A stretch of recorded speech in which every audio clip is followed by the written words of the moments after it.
19 giugno 1958 il paese di Seneghe assiste ad un avvenimento straordinario. L'inizio della lotta sistematica contro i parassiti dell'ulivo.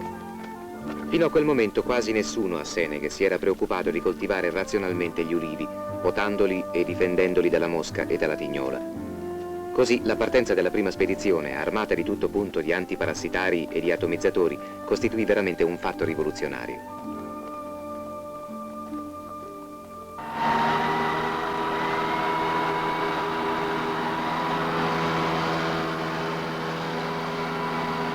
La novità era costituita dal fatto che per la prima volta gli abitanti di questo piccolo paese della Sardegna avevano potuto disporre di tecnici messi completamente al loro servizio, con il compito di aiutarli a utilizzare meglio le loro risorse. Nelle zone in via di sviluppo, infatti, non basta soltanto costruire strade, ferrovie, centrali elettriche, bisogna anche agire sugli uomini. Certamente convincere gli olivicoltori di Seneghe a cambiare sistema non era stato facile. Durante un anno intero i tecnici, con un'azione paziente, avvicinando personalmente gli olivicoltori, avevano cercato di vincerne un po' per volta la diffidenza e lo scetticismo. Le loro parole avevano urtato però contro una tenace resistenza, giustificata da ogni sorta di pregiudizi.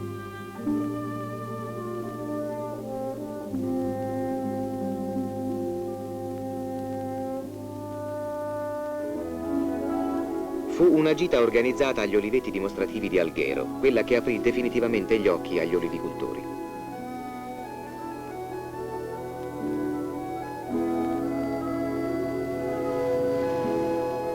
Ad Alghero, infatti, essi poterono constatare di persona i risultati ottenuti con un trattamento razionale delle piante.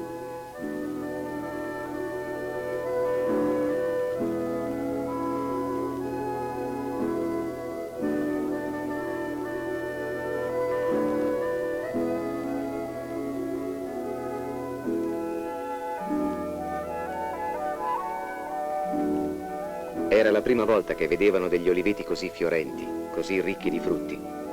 Tutto quello che i tecnici avevano detto, spiegato e ripetuto era diventato di colpo una palpabile e sorprendente realtà.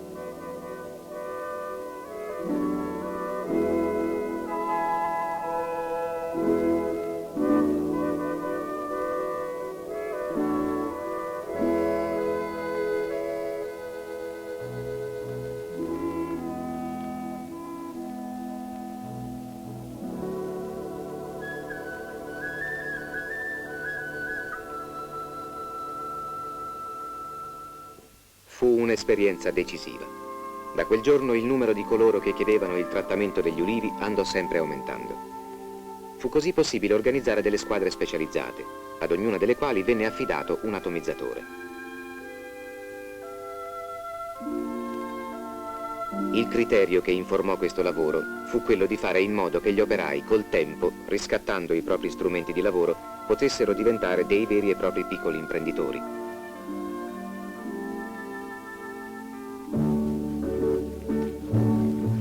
Dopo questo primo passo, gli olivicoltori si convinsero che potevano anche farne un altro, e cioè adottare il sistema più moderno di potatura a piramide.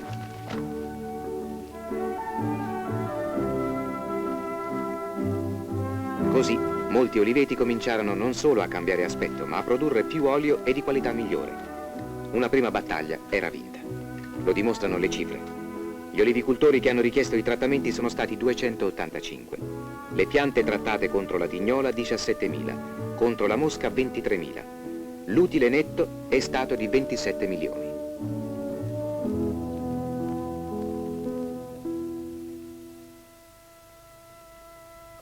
Quello che è accaduto a Seneghe non è che un esempio dei tipi di intervento che un organismo internazionale sta svolgendo in una parte della Sardegna e del criterio che lo ispira. Aumentare il reddito di una zona in pieno accordo con il concorso attivo della popolazione. Ogni paese ha i suoi problemi. A Paoli Latino, per esempio, come in molti paesi della Sardegna, le case sono attaccate l'una all'altra, prive di orti e di corte colonica. Eppure, accanto alle case, vi erano dei pezzetti di terra utilizzabile che gli abitanti non avevano mai pensato di coltivare.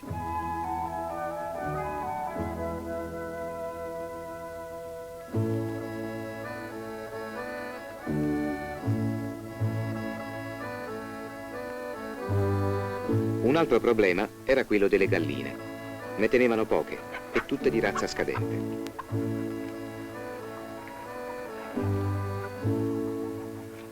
Si pensò allora di organizzare un corso preparatorio che le donne in un primo tempo seguivano senza troppa convinzione.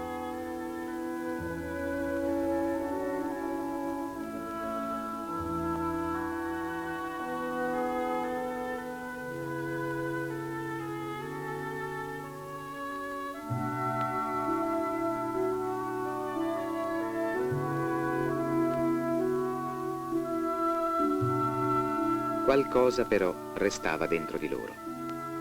E quando finalmente venne loro dimostrato che allevando una razza selezionata di galline avrebbero potuto ottenere il doppio delle uova e dei guadagni addirittura favolosi rispetto ai loro esigui bilanci familiari, molte di loro accettarono di iniziare un allevamento razionale di pulcini. E ciascuna ne acquistò un certo numero a seconda delle sue possibilità. Chi 5, chi 10, chi 30.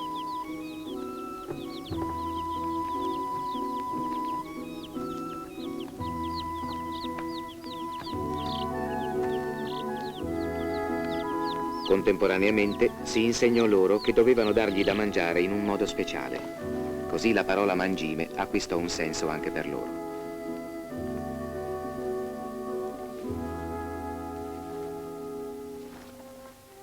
Per quanto riguarda la coltivazione degli orti, le donne erano invece molto più scettiche e restie. Si decise allora di dare un esempio, trasformando in orto il terreno incolto intorno alla scuola.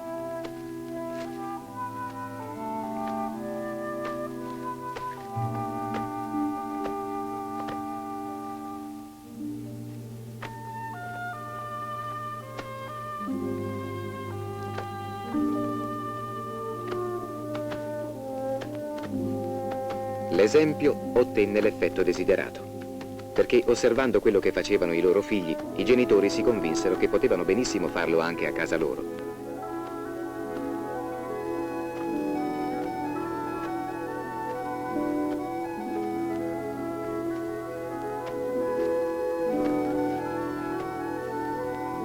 In tal modo a Paoli Latino sono sorti numerosi orti, i cui prodotti, oltre che a far aumentare il reddito, sono serviti a migliorare la qualità dell'alimentazione.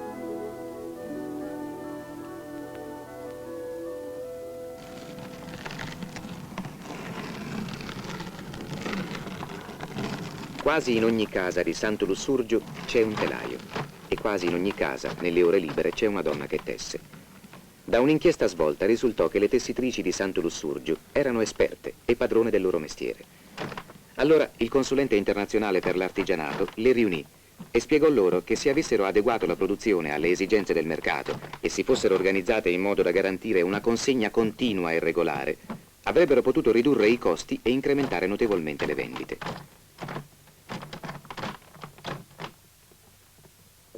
Diciassette ragazze aderirono all'idea di riunirsi in cooperativa e ognuna di loro si impegnò a versare 10.000 lire e a mettere in comune lavoro e utili.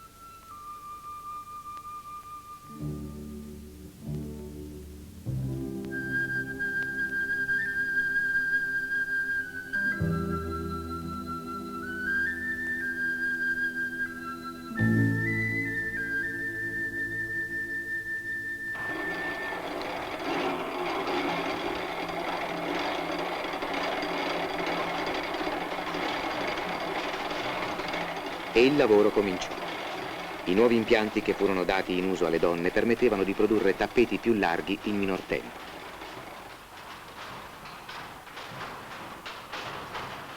Piene di fiducia, esse affrontarono con slancio il necessario periodo di tirocinio. In un primo tempo, infatti, dovevano diventare padrone delle nuove macchine, addestrandosi al funzionamento dei telai a spola volante, che fino ad allora non avevano mai visto.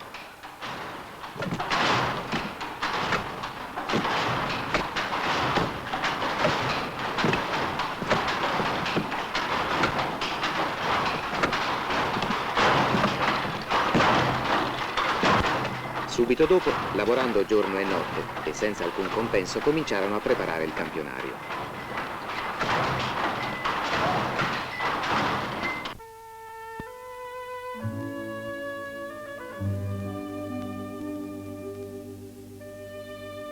Le donne credevano ormai nella loro cooperativa. Erano orgogliose dei risultati conseguiti, però erano lungi dall'avere un'idea chiara del meccanismo di un mondo tanto più vasto e complesso del loro, e di fronte alle prime difficoltà si spaventarono. Ci fu una riunione tempestosa, nel corso della quale ciascuna disse la sua. Noi lavoriamo e non vediamo mai un soldo. I soldi dei tappeti venduti arrivano troppo tardi e noi ne abbiamo bisogno.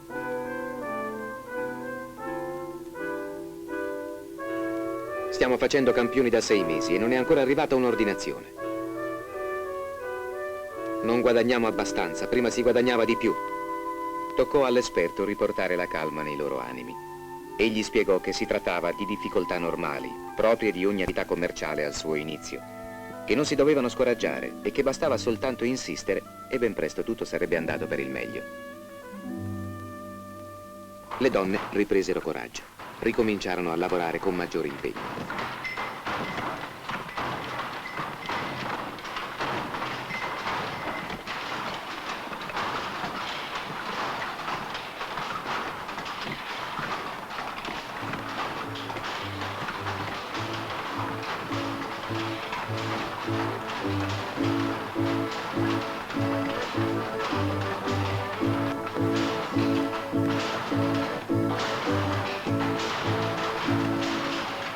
E dopo qualche tempo il loro campionario era diventato molto più vasto e moderno e l'esecuzione del prodotto più accurata. Le ordinazioni cominciarono a pervenire con regolarità dall'Italia e dall'estero. La cooperativa era finalmente diventata una concreta realtà.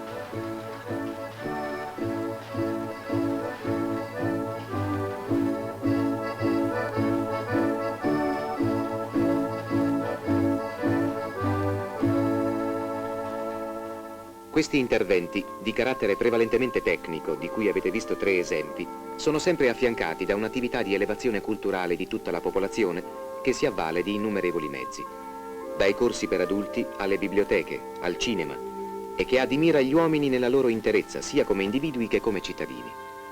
L'affettuosa assistenza che viene loro prestata li aiuta a crescere, a diventare più coscienti e responsabili, permettendo loro di inserirsi più rapidamente nella civiltà moderna.